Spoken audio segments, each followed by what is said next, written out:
Another thing that could change would be before 1983, nobody's Social Security was federally taxable until 1983. Then Reagan and Tip O'Neill, they said, okay, certain people are going to have up to 50% of their Social Security taxed. In 1993, in the Clinton administration, it was right before Newt took over with his Contract for America deal. So in 1993, during the Clinton administration, they changed it where some people would pay federal income tax up to 85% of their Social Security. Now, what else they could do? They could say for some people, they're going to get taxed on up to 100% of their Social Security. That starts funding the system again. Moving Matt's full retirement age back helps, and then changing to 100% taxable on some people's Social Security. And then also in the upper right here, the Social Security wage base. Right now, an individual who makes more than $184,500, they only have the first $184,500 taxed for Social Security FICA.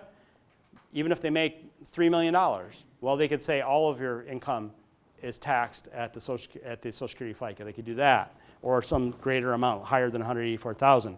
The part the employee's paying is 6.2% right now, and then the employer pays another 6.2% that you don't see unless you're an employer. They could change that. What if they made it 7.5% for the employee, 7.5% for the employer? They could make that pretty easily.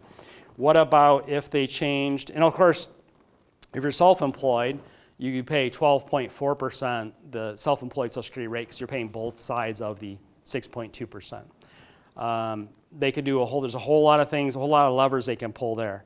Another thing they always do too, typically, in recent years, Medicare premiums are going up about 6% per year, but your Social Security cost of living allowances are maybe around averaging about 3% a year. They are a little bit over 3% a year. So in the bottom right, you have these inflation tables, or these cost of living adjustments. For the cost of living adjustment, they use a thing called CPIW. It's the Consumer Price Index, retail inflation, minus food and energy, because they figure you're retired, you don't need food, you might not have much energy, you won't even notice. Does anybody believe in 2017 that inflation was 0.3%? Right? Well, if you exclude food and energy, you can make an argument for it. So they increase your social, like this last Social Security increase in January, they gave you a 2.8% raise, and if the number that's in my head for Medicare, I think it was 5.9% increase on premiums. I don't know if any of you have that memorized back there. So there's a lot of levers they can pull. So there's some ways they balance the books.